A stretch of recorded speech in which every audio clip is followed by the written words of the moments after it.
What is going on, everyone? RJ here with CV Tech, and this video here I will be giving you my thoughts and opinions on the Alcatel Idol 4. Now I've had this phone here for almost a month. I got this phone at a port-in special from Metro to Cricket. Now I know the Idol 5 has been released, but this phone right here is new to me, so I'm going to give you my real thoughts and opinions after using it for 1 month. So first thing I'm going to do right now is I'm going to get into some of the specs on this device. And now this phone was released in June of 2016, so there you go. This phone does have a 5.2 inch full HD display at 1080 by 1920 resolution at 424 pixels per inch. Don't say nothing here about it, having Gorilla Glass, nothing like that. I'm sure it's got something like that, but don't say it right here where I'm looking at. It does have a 13 megapixel camera on the rear with dual LED flash.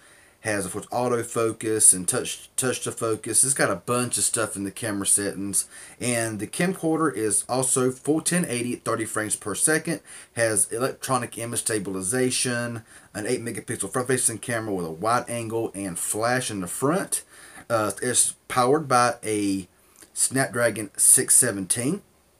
It is an octa-core processor with an Adreno 405 GPU, has 2 gigabytes of RAM as well as 16 gigabytes of onboard storage, but it will support up to a 512 gigabyte micro SD card. It has a 2610 milliamp hour non-replaceable battery, which is probably one of the worst things I've seen on this phone so far is battery life. And it has a number of other stuff as well. It has really nice stereo speakers, and I'll get into that here in a few minutes. So, how do I like this phone? I gotta say, I really love it. Okay, I love the design of it. Now, I've always been a person that really does not like glass phones, like glass back. I've never been crazy about it. I actually refused to carry it anywhere I went until I got a case for it. So I went to eBay, got a cheap case, and now that I got a case for it, I do actually carry it around at time to time. Now, but before the case was on it, I refused to carry it because I knew I probably would drop it, and that would be the end of my Idol 4. So yeah, on the front here, of course, it's your stereo speakers up top here and bottom, and I believe that they're like 3.7 watts each. So that's pretty powerful. These things here will really blast some music out. You got equalizers in there to make it louder, make it softer, make it more bassy, more treble. It's just got a really nice sound. And watching videos on this thing is a 5.2 inch split, so it could be kind of small to some people. But if you're watching like Netflix, Hulu, YouTube, whatever the case may be, with these front firing speakers plus full 1080p display, the experience is really good. Now the cameras on this thing, from what I have seen, has been excellent. Okay, Alcatel really knocked it out of the park with the Idol 4's cameras. When I do YouTube live streams, I mainly do my live streams from the Alcatel Idol 4. And as y'all notice, my live streams are at night between 10 p.m. and midnight.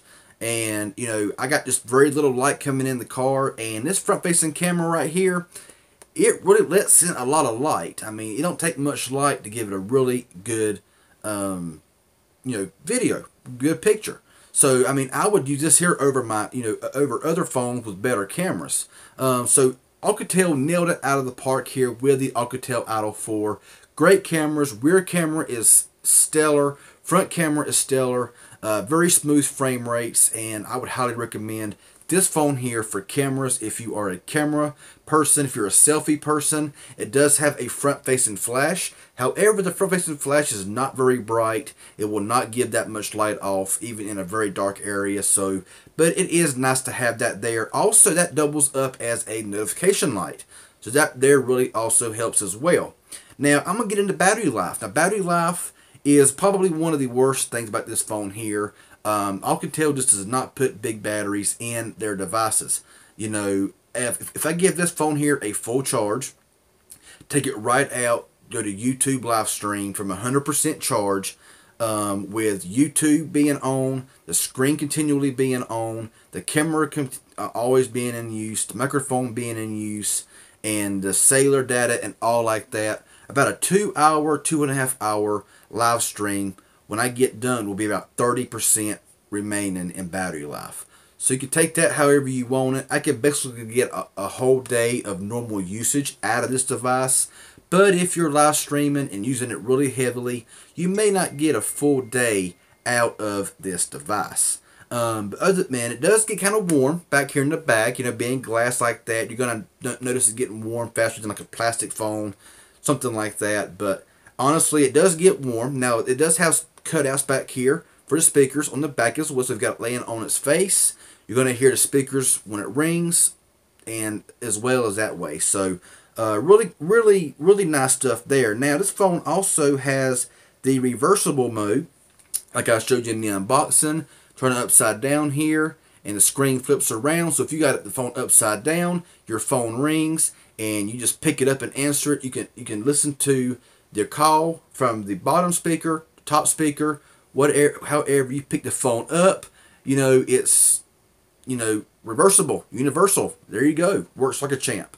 The call quality is really good on this device. Reception is on par with the majority of phones. I have noticed that, you know, it does get out pretty well.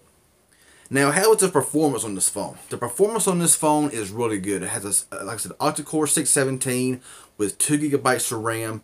You know, honestly, I would have preferred this thing having like a 625 or even the 435. It seems to be better than the 617 in my personal opinion. But the phone runs relatively smooth. Have no problem with games, apps. I mean, it really runs like a champ, and it's an overall great phone. And honestly, the only negatives that I would say about this phone here, I know it does have that little screen flaw that makes it very easy to crack if you're not careful. That's why I would highly recommend a tempered screen protector as well as a case for this thing here to keep it very well protected, because it is a fragile phone, and I'd be afraid to drop it from, you know, from just this height to the floor if it was like a wood floor or concrete, whatever. The boom key is really cool. I love the boom key. Don't ask me why, but like if I have the phone here unlocked, it gives you the current condition. So if right now, this is the main screen. I push the boom key. It will show the current conditions in my area, which is really sunny. At nighttime, it'll show the moon. It'll show if it's snowing, show if it's raining. And I love that about the boom key. It's awesome. You can change the boom key to whatever you want it to be, or you can make it do nothing at all. So, you know, everything there works very well. The phone just runs very stellar. It's on the stock launcher, and I mean, I wish it would get 7.0 Nougat, but you know, unfortunately, it probably will not get 7.0 Nougat. But I mean, I don't even have the 2017 security patch yet. It's still on the September 2016 security patch. So, yeah, not really sure what's going on there. Now, your antenna bands are up top here, and as well as the bottom. Now, this does have a micro USB charging port. Not a big deal. I prefer USB Type-C, but, you know, that is the way it is. And on top is a headset jack. You don't see that much anymore, but it does have one. And, you know, this phone just looks very sleek, very nice, very premium feeling in the hand. So, honestly, I got nothing negative, so significantly negative. I mean, if battery life is one of your main things, you may not like it because of that. It could be a deal breaker for you. But, you know, if you're just using this thing as a normal, basic phone, and just using social media a little bit, taking some pictures, some video, it should get you through a whole day. But you will have to charge it overnight or something like that. But if you're a heavy user, this may not be your route. But anyway, that's just my thoughts and impressions here of the Alcatel Idol 4. I love it. Great phone. Biggest gripe is battery life. Everything else, I'd go for it if you can get your hands on one. It's a definite get, and I highly recommend it. But I do recommend a case. So, if this was helpful and informative in any way, hit that like button. Any questions or comments you may have, leave it down below in the comment section, and subscribe to my channel if you haven't already. Hit that bell beside it, be notified for live streams, future unboxings and reviews. That'd be really awesome. Y'all have a good one, and we'll see y'all in the next video.